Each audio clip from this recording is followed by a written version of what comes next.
Ladies and gentlemen, good day and welcome to Ola Electric Q3 FY25 earnings conference call.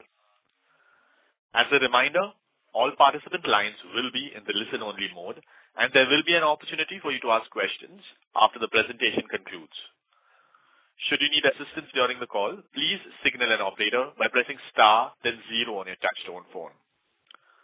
Please note that this conference is being recorded. I now hand the conference over to Mr. Abhishek Chauhan from Ola Electric Mobility Limited. Thank you, and over to you, Mr. Chauhan. Thank you. Good evening, and thank you for joining the earnings conference call of Ola Electric Mobility Limited for Q3 FY25. Before we begin, a few quick announcements for the attendees. Anything said on this call which reflects our outlook for the future or which could be construed as a forward-looking statement may involve risks and uncertainties. Such statements or comments are not guarantee of future performance, and actual results may differ from those statements. To begin with, I would like to request Shri Bhavish Aggarwal, Chairman and Managing Director of Ola, and Harish Abichandani, CFO of the company, to take you through the results. Thank you, Abhishek. This is Bhavish here. I think what we will do is we have anyways published a shareholder letter, and I'm assuming all of you have gone through it. This time, unlike last time, we actually published it a few hours in advance. So we will directly jump into the questions. Maybe I will give a very high-level overview to begin with, and then happy to just directly jump into questions. This quarter was an important quarter in terms of many transformation things happening. We faced a much more intense, tougher competitive environment. And we saw through the quarter, despite that competition, we were number one. But obviously, as the quarter progressed, our market share reduced. Now, in January and continuing into February, we've actually been able to turn that around significantly. And that's because we've been focused a lot through last quarter and ongoing on the network transformation, which is expanding our network to about 4,000 touchpoints, as well as transforming our service experience and service timelines. Now, most of these initiatives are actually done, and we are seeing good outcomes from both the sales network as well as the service transformation. And that has resulted in this turnaround in terms of our market share as well as volumes in January. Another important theme last quarter was product launches and product announcements. We announced a few products in the entry-level segment, the Gig Plus and Z, as well as we had mentioned that our Gen 3 products will be pulled ahead. And then you saw we actually launched, and we are now delivering Gen 3 products this month, and they have been met with very strong response. In addition to that, our motorcycles are also on track. This month itself, we launched them, and next month delivery starts for the Roadster X product range. So that's another key takeaway that I want to share with everybody on the last quarter and going into this quarter and ahead. We have the financial numbers also. A few key themes on the financial numbers is continued focus on gross margin improvement. And you can see while the revenue dipped in Q3, our gross margin as a percentage actually slightly grew. And looking ahead, actually January, our gross margin was significantly expanded, and we expect the same expansion of gross margin to continue into the rest of this quarter 4 as well as beyond, thanks to our Gen 3 platform as well as other cost saving on the cost structure of the vehicle activities. On operational costs, I had mentioned to you that we will generally try and focus on keeping it flat or lower. So all operational costs except for the new network that we've added has actually trended downwards. We've optimized some headcount. About I think 15% of overall company headcount has been 17% has been optimized, and we continue to do some optimizations without losing the R&D technology muscle. So, but that cost has been replaced by the network expanded cost. And the network expansion that we did, it's in a way an investment into the future because our scooters are also selling into that, but that network is going to be very important as we scale up our motorcycle products across the country, given that motorcycles sell a lot in rural markets, up-country markets, and smaller towns. Thirdly, in the last quarter, we had a negative impact of operating leverage because volumes came down. In our report, we've also highlighted that given our gross margin expansion as well as operational cost control, we can expect auto segment EBITDA breakeven at about 50,000 monthly sales.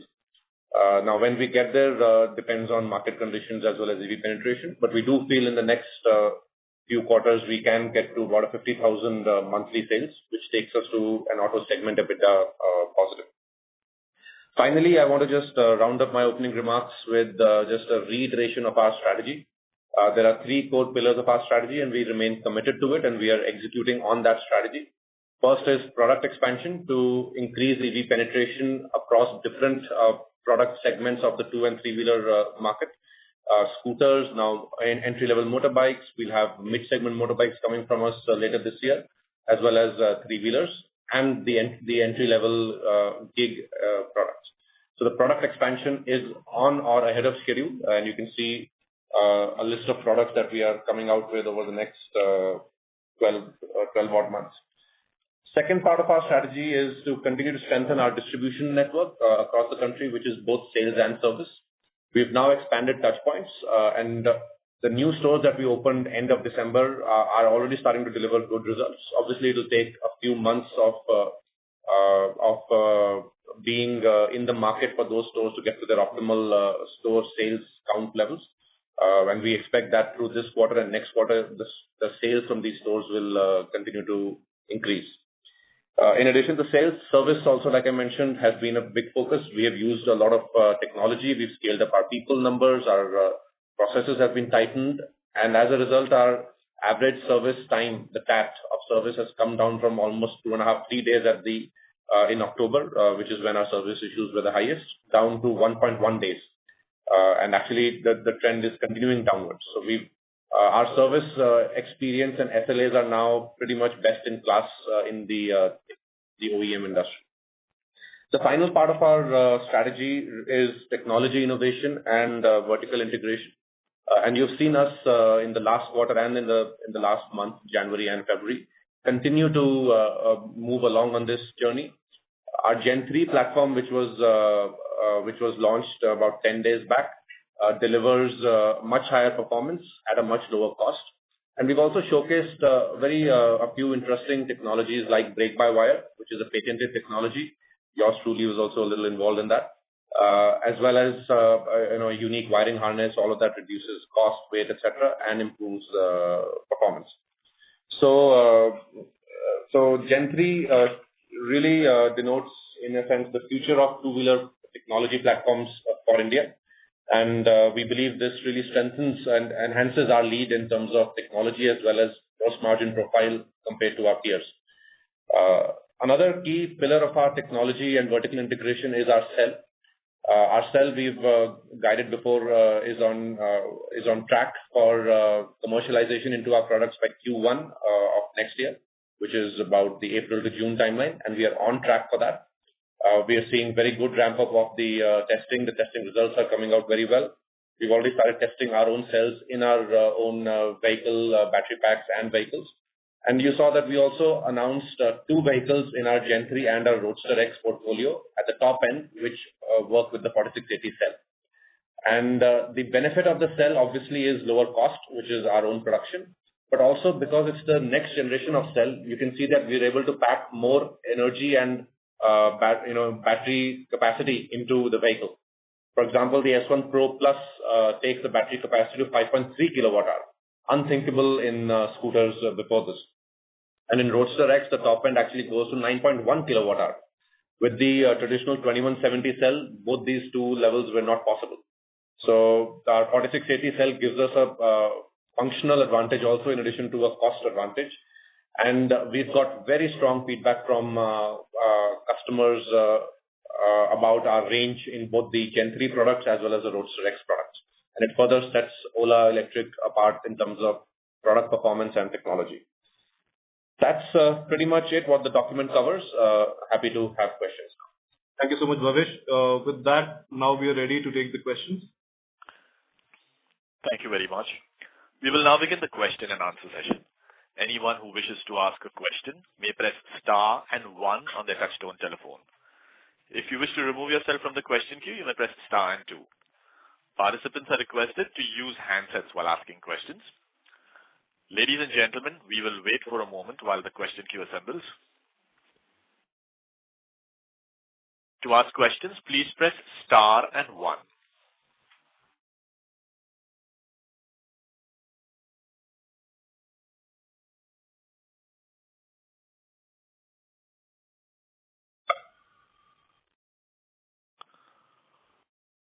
Ladies and gentlemen, to ask a question, you may press star and 1.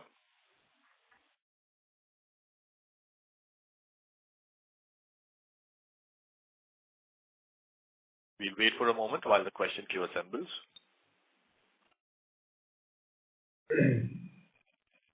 The first question is from the line of Arun from Kejriwal Research. Please go ahead. Good evening, Bhavesh. Thanks for the opportunity.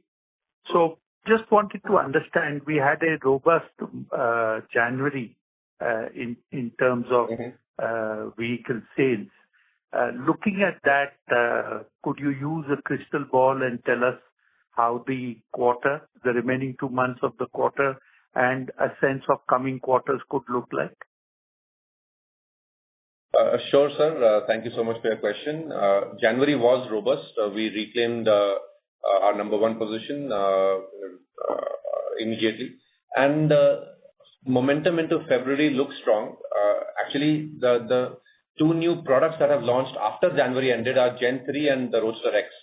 So all of the January performance is actually on the Gen 2 product. And now with the new products, we are seeing a much more stronger demand across our network for both Gen 3 as well as Roadster X products. In terms of ramp up, I do believe as we get into a little bit of the festive seasons towards the end of this quarter or early next quarter, we with our new products of motorbikes as well as Gen 3, these numbers will continue to ramp up. Another vector which will take numbers higher is just the maturity of the new stores that we've opened. These stores are right now, typically it takes us about 4 to 6 months for a store to get to its ideal operating conditions in terms of sales per month per store. So these new stores which were opened in end of December pretty much are still in their second month. So we are seeing good walk-ins, we are seeing good interest in the new products also, especially the motorbike in these new stores. So I do expect over the next 2-3 months that vector to also amplify. Another point I want to highlight, given this opportunity, is actually our Gen 3 and Gen 2 coexistence strategy, which was new and we had not shared that before in the market before. So we have decided to keep the Gen 3 and Gen 2 products together in the market for the future. Gen 3 is a very aspirational product and we have priced it also slightly higher than our Gen 2, yet in the same range as market products, whereas its performance is much better than peer products. And we have a lot of product pull for the Gen 3 products, and it also delivers a very good margin for us. Gen 2 we have used to now focus on increasing penetration as well as gaining market share, and hence this kind of pincer strategy allows us to both increase volumes as well as increase margins. So all these things put together, sir, we do expect the market share for us to trend upwards towards 30 to 35% over the course of this quarter. One other question, Bhavesh. You have given us a number that at around 50,000 vehicles a month you would break even and move towards EBITDA positive. Sometime in Q1 of FY26, you would also be launching your battery cells.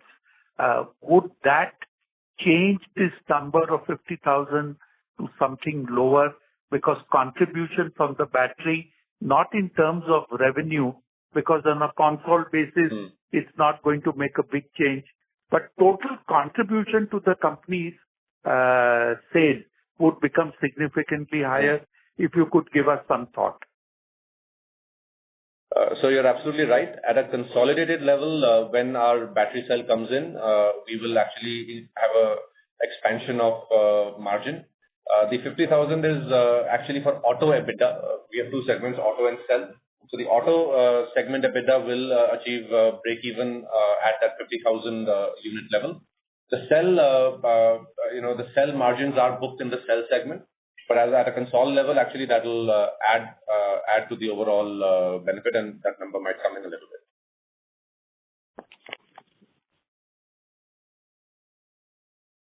Right. Thanks a lot for that, Bhavish. Thank you. Thank you. Thank you. The next question is from Gunjan Prithyani from Bank of America. Please go ahead. Yeah, I think thanks for taking my questions. I just wanted to follow up on this 50,000 break-even number. I'm not sure. I mean, is it that we are expecting this to be break-even when Gen 3 kicks in and battery localization benefit kicks in? Because as of now, certainly, at a volume level which is higher than 50,000, we are, the losses just seem very wide. So I'm just trying to make sense of this number, please. So Gunjan, this is not quarterly number, this is monthly number, 50,000 sales a month. The number you would have seen in the shareholders, that is a quarterly number. So just for benchmarking, in January, I think we had about 25,000 sales in the month of January. So when we get to 50,000, at a gross margin level at where we are today, about 25% that you saw in January, we will be auto segment EBITDA positive. And this factors in Gen 3, not the battery localization, to be clear, right?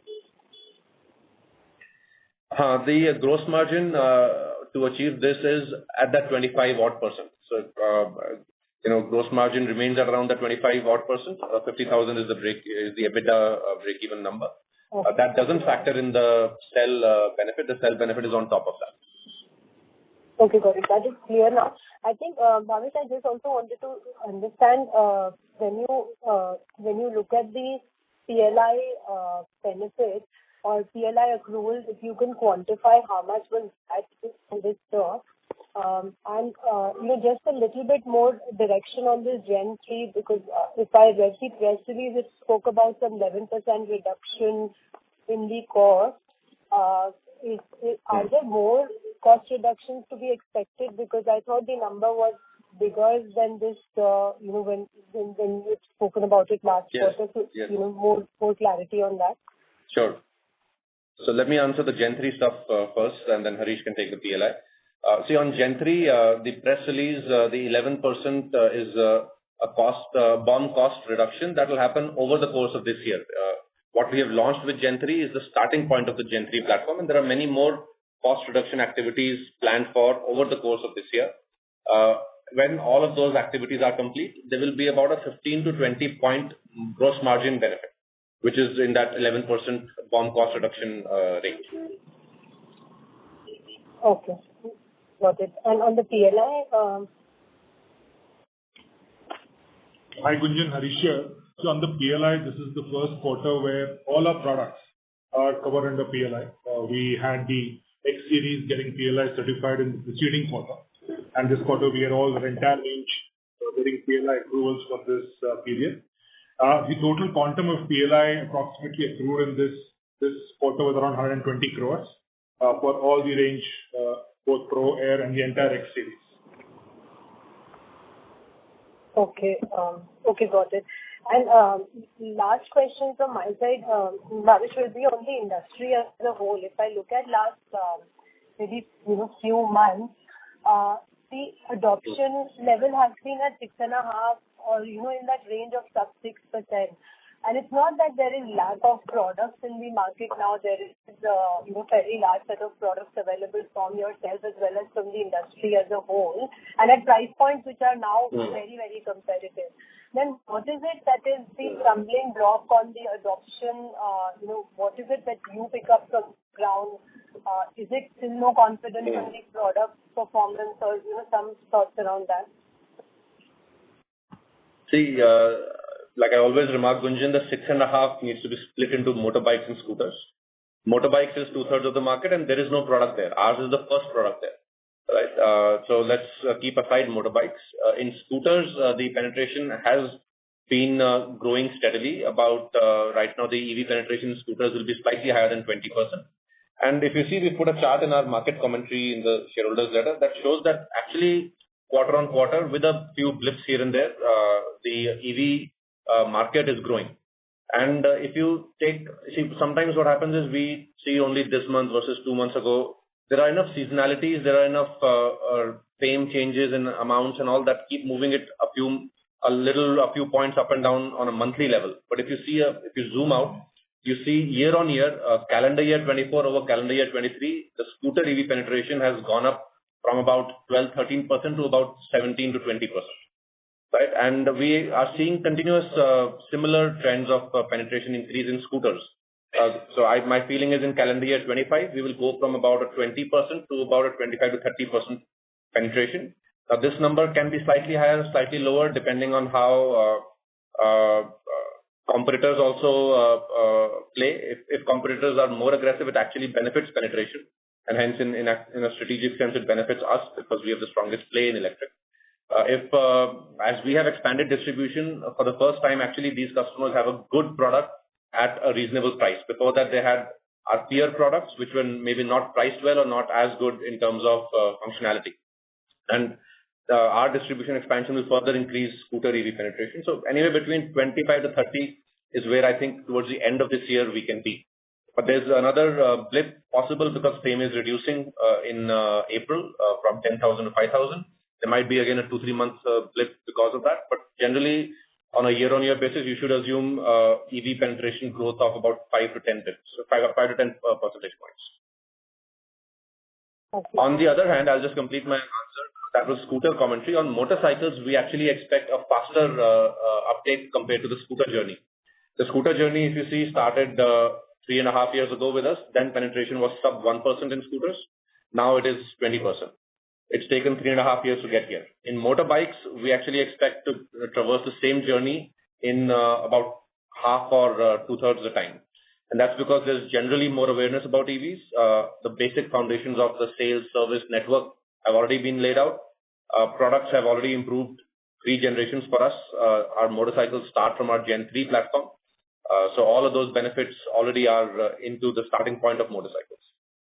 And motorcycles, as we all know, is about 2 times the scooter market. So we are actually very, very encouraged by the response and interest we are getting on our motorbikes. And we actually feel this is going to be the real inflection point for the EV 2-wheeler, 3-wheeler industry in India, which is motorbikes gaining EV penetration. And it's all going to happen in the next couple of quarters. Okay. Got it. That's pretty useful. I think this last question, if I can squeeze in, Harish, I just wanted to get your thoughts on this other expenses, which has been seeing a pretty big jump over the last 2 quarters. And last quarter, you did speak about the warranty cost being higher, and this quarter again, that number has gone up. So if you can give us some sense on what's really driving the increase there, both in terms of, where are we on warranty costs, and secondly, what led to the step up in this quarter? So Gunjan, I'll set some context and then Harish can be more specific on it. See, on warranty, the warranty and service related costs, so you see a one-time exceptional cost in Q3. There will also be another one in Q4. This is largely linked to the service backlogs we have. It is not all warranty. Part of it is also a no questions asked goodwill that we did, given that we had a bad issue on service. All of that is now behind us. In terms of actual warranty cost in the product, we so far book about 3,200, Harish, right, per product? 3,250. Now, we might revise this number in the next financial year as we just learn from our experience. The steady state actual warranty costs for us are not much higher than this 3,200 number. Slightly higher, but not much higher. It is the one-offs which we had to solve for, which was linked to lower network scale and some goodwill that we had to do. So this should end in the next quarter or 2 in one-offs, and going forward, we might revise our provisioning on warranty to the new level from this data. Yeah, just to add, Gunjan, I think if you look at an annualized level, last year we had a warranty cost of approximately 5 to 6% of our revenue. This year will be slightly higher, going into the closure of this year, consequent to this one-offs, and the last 2 quarters and in Q4, some part of it. But going ahead into FY26, as we review our provisions and with Gen 3 and other technology improvements, and with our investment in service side of it, these are expected to then start trending closer to the industry standards. Actually, on that, with our Gen 3 platform, our forecast actually is that the warranty as a percentage of revenue might be around 2%. Yeah, that's what we have tested for and planned for, and that's where Gen 3 is coming out in the testing also. So we've done a lot of work on making sure Gen 3 is actually much lower on warranty costs. So 2% is where we are targeting with Gen 3. We might actually be slightly lower on that too. But we will still have a lot of this Gen 2, Gen 1 products, which will continue to have some level of warranty higher than this 2.5%. So the blended might be slightly higher for another year or two. Thank you. Next question is from Chandramouli Muthiah from Goldman Sachs. Please go ahead. Hi, good evening, and thank you for taking my question. I have two questions, and I'll ask them upfront. First one is just around the motorcycle launch. Congratulations on that. Just want to understand at what stage will you potentially start sharing bookings numbers to the investor community on the motorcycle product. And the second question is just around your battery strategy. What sort of yields are we at this stage as we approach the June sort of in-house battery usage in some of our products? And when do we expect the battery strategy to be accretive to our gross margin profile versus buying cells externally? Thank you. So on motorcycles, Chandru, we've had a very strong response to our launches. We are, actually across all our stores now, people are buying the motorcycles. We will not be sharing any numbers today. Many people are also saying they've reserved it. Tens of thousands of people have reserved the bike, but they want to see the bike in the stores before they finally order, which will also happen in the month of March. So motorcycles actually, in terms of volumes, will start reflecting in Q1 in a material way in our registrations as well as our revenues. There will be some in this quarter, which will be towards the end of March. But in terms of volumes and revenue and registrations, it will come in Q1. But the interest is very, very strong, and the product proposition also is obviously as good as it gets in EVs for this category. So that's on motorbikes, and what we've launched right now is the Roadster X, which is the entry-level motorbikes. We have a bunch of other motorcycle products lined up for the course of this year. We have the Roadster, then the Sportster and Arrowhead, which are sporty mid-segment bikes, and then later this year we will have our premium segment bikes also. So all of that is lined up. So we feel fairly good and confident about our motorcycle product lineup.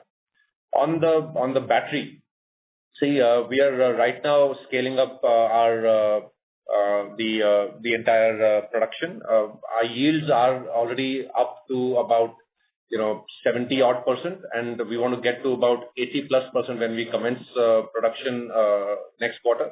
And each of these steps are being optimized for the right yield and as well as the right safety, quality, etc. And all the testing that we're doing on the cells is to make sure whatever we are producing is at a certain safety standard, and also the yields and the cost is also trending towards a high yield number.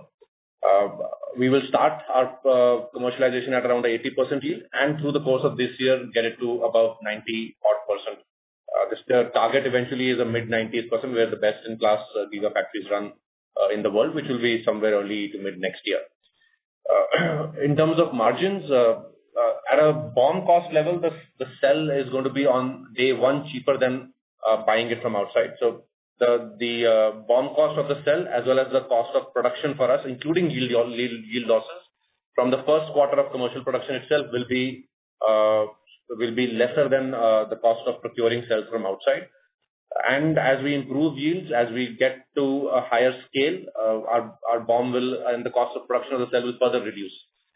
At about a 5 gigawatt-hour level, the cell business will be also segment EBITDA positive, directionally, about a 5 gigawatt-hour scale, which should happen by early next year. And so that's where the cell business will be at a console level, EBITDA margin accretive. At a contribution margin, etc., it might happen earlier. Got it. Thank you very much and all the best. Another point, Chandru, I want to make here is, I don't know whether you all noticed that it was a small line in the end of our shareholders letter that what we are producing right now in the Gigafactory is the Gen 1 Ola Gen 1 NMC cell. We are already working on our Gen 2 NMC cell, which will be out early next year. So that will be a better energy density than what we have with this one. This one is about the 275 watt-hour per kg mark.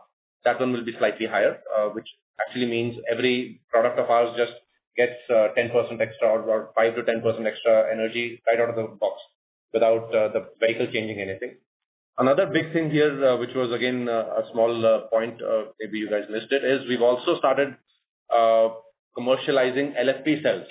So we are making 2 LFP cells, one for our vehicles on the same 4680 format and one for battery storage applications. And we will be entering the battery storage industry also with a mega pack kind of a product, which will be a container size battery. And in India, the battery storage market with all the government bids and all is just starting to ramp up. And we actually, today, all the players in India import from outside. So we will be building these container scale batteries within this calendar year through our own LFP cells, fully vertically integrated, and selling it to all these EPC companies. Instead of procuring from China, they can buy from us. Got it. That's helpful. I'll fall back in the queue.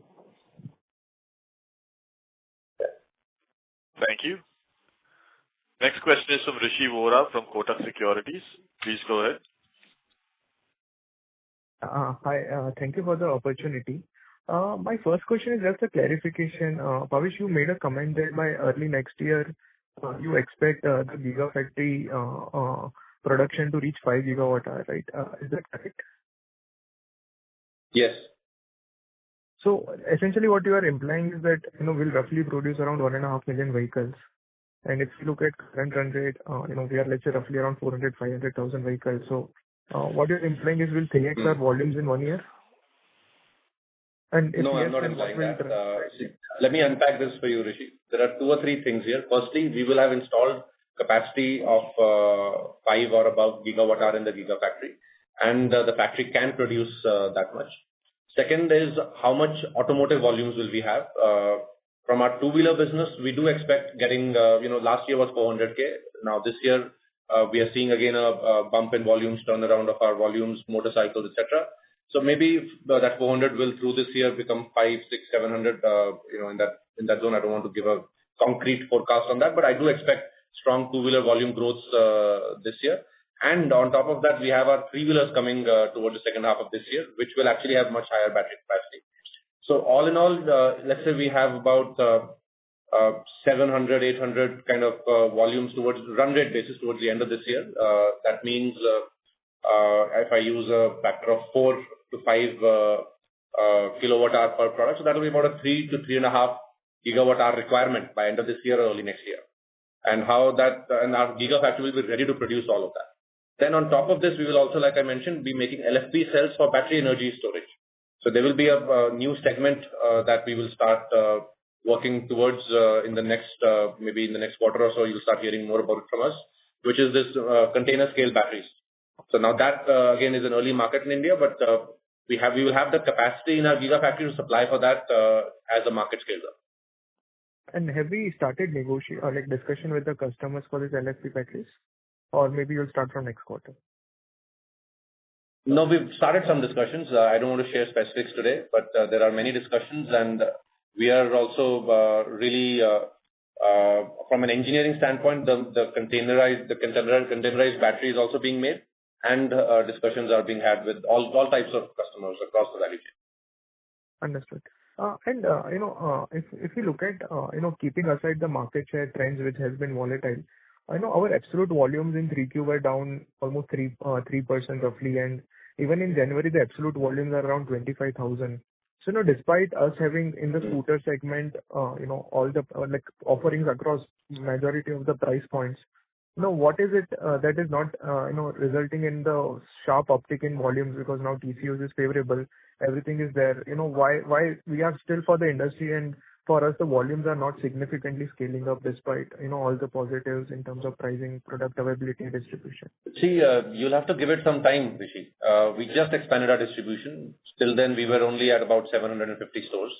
We've just expanded to be able to address almost every part of India, and it'll take 4 or 5 months for that distribution to mature. And as that matures, you will see our volumes rise in those hinterland markets or new markets. Secondly, there is definitely a higher competition. So while the market has grown, there are, the top 3 players are kind of fighting aggressively for it. The other 2 are losing money in their fight. We are actually growing our gross margin, expanding our gross margin. So part of that competitive intensity also reflects in our market share. Market share in January was about 25-26%.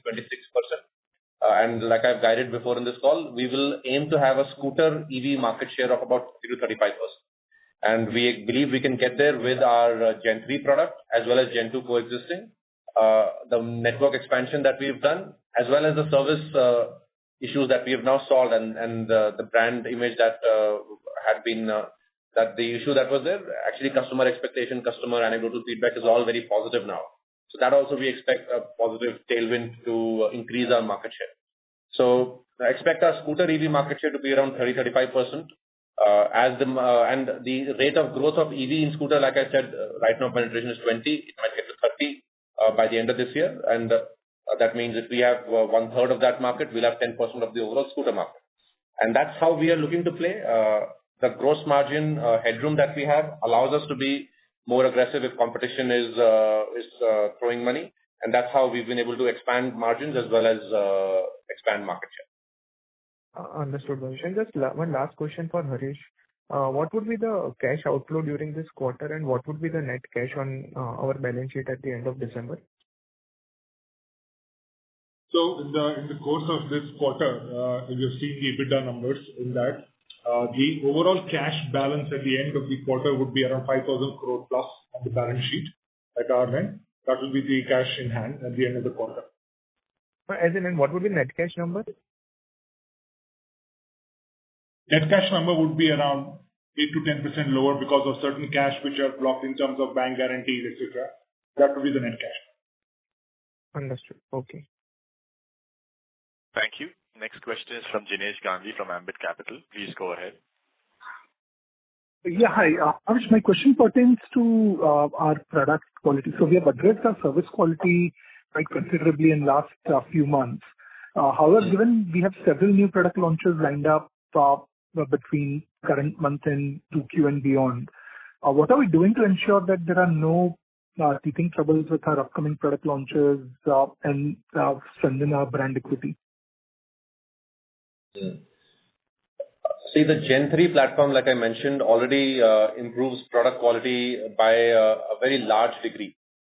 And there are a bunch of things we have done on the engineering side, like moving away from hub motors. Hub motors was a major challenge in product quality before in the Gen 2 platform.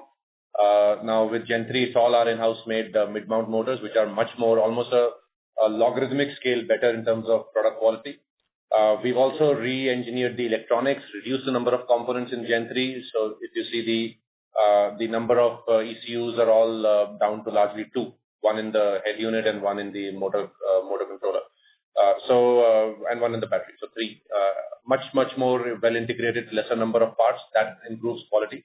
In Gen 2, again, one of the major areas of quality issues was the motor controller where water used to leak in, and these are all not our manufactured or designed parts. This was procured from suppliers.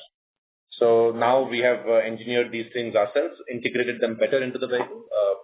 So Gen 3 actually, our own estimate, like I said, is warranty as a percentage of revenue is below 2%.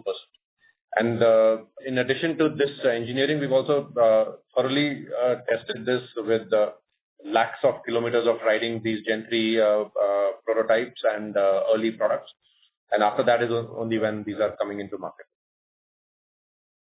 Okay. Got it. So the testing side has also been far higher than the Gen 2 and Gen 1, or Yes, absolutely. Testing at both a vehicle level and a component level. Got it.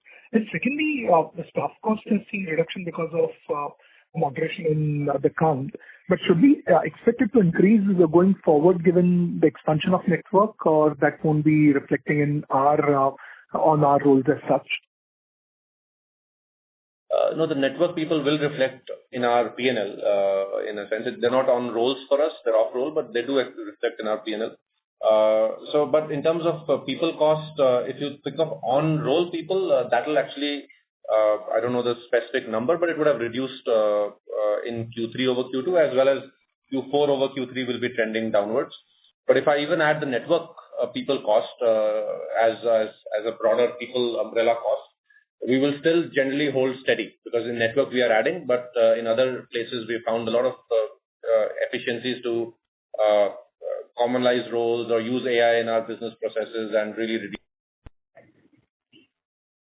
Got it. And lastly, with respect to our CapEx guidance for this year, FY25 and FY26, how much do we plan to invest in both capacity and sales?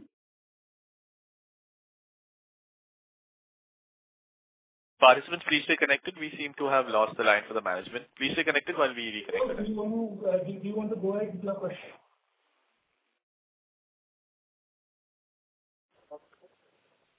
Next question is from the line of Ajox Frederick. Please go ahead, Ajox. Hi, sir. Hope I'm audible. Yeah, I have a couple of questions. One is on the distribution. So how many active distribution centers do we have right now after the new expansion? Yeah, can you guys hear me? Hello? Yeah. We can. Yeah. Can I go ahead? Yes, Ajox, please go ahead. Sorry for the inconvenience. No problem. Sir, I was asking about the distribution stores. So how many are active right now? And who is this? Is it Ajox? Yeah, this is Ajox from Sundaram Mutual. Okay. Yeah, sir. So I wanted to understand the distribution. So what is the current status of store open right now?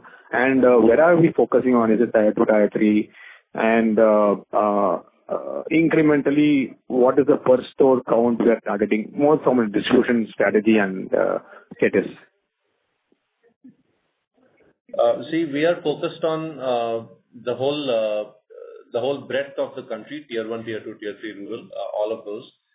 Because as a let's call it a multi-category general purpose OEM, we want to be across all kind of customer segments. So that's why we initially, till we announced and did this store expansion, we were only 750 stores, which was largely tier 1, tier 2 markets.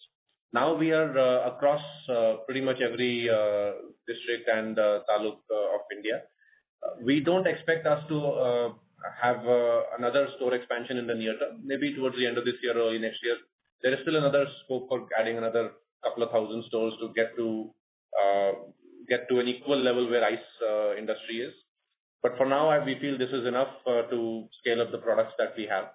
And in terms of customer base also, our focus is across the segment. And many of our products find resonance with different levels of customers. With our motorbikes especially, upcountry markets we feel will be very relevant. With our premium scooters, urban cities and slightly more upwardly mobile customers find it relevant. And with our mass market scooters, it's more a broader horizontal cut across tiers. Okay, sir. And we saw your expenses go up. So can you help me understand how much was spent in this network expansion costs? I'm assuming that's sitting in other expenses, right? Network expansion is not in other expenses, right? See, the network expansion, which has happened over, say, December, and the significant cost actually will start coming in this quarter. It will be normal rentals, etc. We'll install lease, property, etc. They will, given the accounting standard, some of it actually goes below the EBITDA line because of the way the lease of these premises are accounted. That's the normal cost. Otherwise, our costs, incremental costs are fairly minimal on these network expansion. Okay, I was just looking at the other expenses spiking up, so I want some clarity on that. On a QOQ basis? Yeah, so on the other expenses, which, as we discussed earlier also on the call, some of these one-offs which have been taken in this quarter towards warranty, towards the geo rationalization of etc., which what we have taken, and that's why the spike you see in the quarter-on-quarter. Okay. Just a final question. You mentioned that Jan's gross margins are 25%, and for the last few quarters, we were hovering around 18% or 19%. So what changed in Jan to deliver a 25% gross margins? On Jan gross margins, there are two things. Firstly, our BOM cost has been reducing continuously. If you see, even in Q3 over Q2, we had in our shareholders letter said that 1 point BOM cost reduction is contributing to gross margin. Same in Jan, another 1 point of gross margin improvement happened through BOM cost reductions. Then on top of that, there was about a 3.5 odd percent point improvement from no discounting, because last quarter was the festive quarter, so January was less intense in terms of discounting. But despite that, we actually gained market share back. So in that sense, we were able to gain by discounting lesser. Now, going ahead, we will see an expansion from further BOM cost reduction thanks to the Gen 3 platform, as well as margin expansion thanks to the Gen 3 and Gen 2 products coexisting. Okay. That's very clear, sir. Congrats on all of this. Thank you. Thank you. Next question is from Shirish Gute from Nippon India Mutual Fund. Please go ahead. Hi, sir. Is it possible to share what capex we did in Q3 on tangibles and intangibles? The total capex what we did around in Q3 was around 300 odd crores. This is across both cell and auto. And the intangibles was R&D, etc., would be around 60 to 70 crores in that number.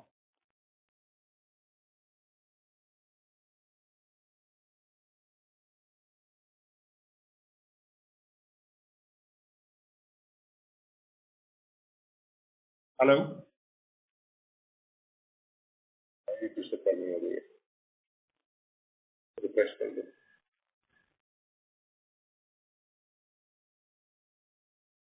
Am I audible? Yeah, we can hear you. Okay, so capex is answered. So the next question I'm trying to understand, the PLI we mentioned is now applicable on all models. So is it 12-13% of revenue? Is that the right number to work with?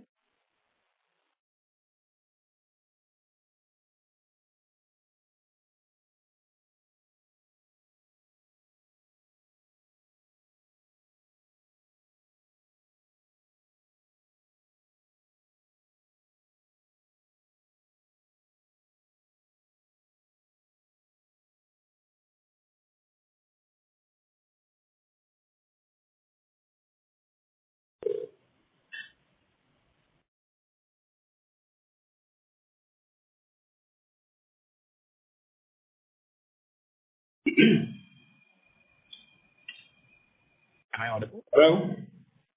Yeah. Yeah, we can hear. I'm trying to understand how much PLI we have recognized in this quarter as a percentage of revenue. So in this quarter, we recognize around 120 crores of PLI for across all our product lineup. Okay. And sir, just want to get a clarification on the other income. The QOQ cash has fallen, but other income is up. Is there any exceptional gains or anything in the other income? Or is it a normal run rate that we should expect? This is fairly normalized. There is no exception item as part of the other income. Understood. Thank you very much. I'll follow that. Thank you so much. Thank you. Next question is from Nikhil Kale from Invesco. Please go ahead. I think thanks for the opportunity. One question was on the staff side. I think you made a comment about 17% kind of an optimization. So just wanted to understand, is that kind of the workforce percentage that you have kind of reduced, or what is it? What is that number exactly? That is the cost of the workforce. Number of people. Yeah, that's the number of people we have reduced. Okay, and possible to highlight in what work areas have kind of the major reductions been done? Is it like marketing? Sure, I'll take that up. So a lot of these are actually broad-based. Some in corporate functions also. We were fairly, because this company grew so fast in the last 3 years, there were many pockets of the company that were overstaffed. because, we were in growth mode only. So think of this as a one-time consolidation we are doing on our costs, removing inefficiencies in terms of structures of roles, as well as, unfortunately, some people who might not be measuring up.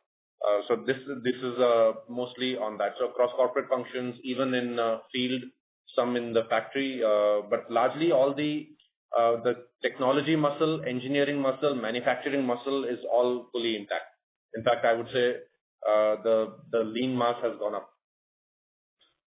Understood. And just wanted to get more clarity on the distribution model now. So when we had like 750 stores, those were all our stores, right? So now with this 4,000, I mean, where does that number stand? And now are we kind of looking closer to a dealer model? How is the distribution model now different versus when we were at 750? Sure. See, our model still has the two things. First is our own stores. We now have about 3,000 plus our own stores and partner stores, which are not dealers, but think of them as agents, partners, multi-brand outlets. So we have about 1,000 touch points through them. So that's the 4,000 total. Understood. Thank you. That's it from me. Thank you. Next question is from Jinesh Gandhi from Ambit Capital. Please go ahead. Yeah, hi. Sorry. My question was on the CapEx side. So what kind of CapEx do we expect to invest, including R&D, both autos and cell for FY25 and FY26? So I'll give you a directional commentary on that, Jinesh. I'll start with the cell.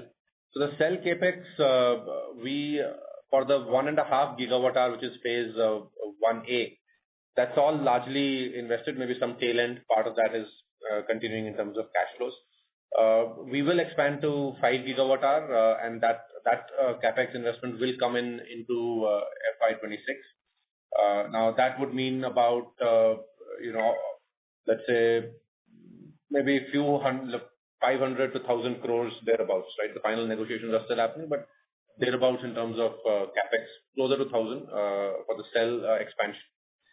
On the auto side, we will expand our factory as all these new products come in. As our factory production currently is about 1 million units a year. But as we are bringing the 4680 cell, we will expand towards the 4680 battery pack investments, as well as take that 1 million upwards to 2 to 3 million, especially as we bring our three-wheeler products online. So that will have some capex again in the 500 odd crore number, maybe slightly higher through the year. Some of these will be actually backloaded in FY26, not in the beginning. On top of this, the final intangible capex is the R&D. R&D continues at the same rate at which we are doing right now. No major changes there. Maybe incrementally it will keep growing as our revenue grows. Got it. And with respect to, you mentioned about warranty cost as 3250. What was that you're referring to? Just a clarification on that. See, 3250 is the warranty provision we take right now on every product that we sell.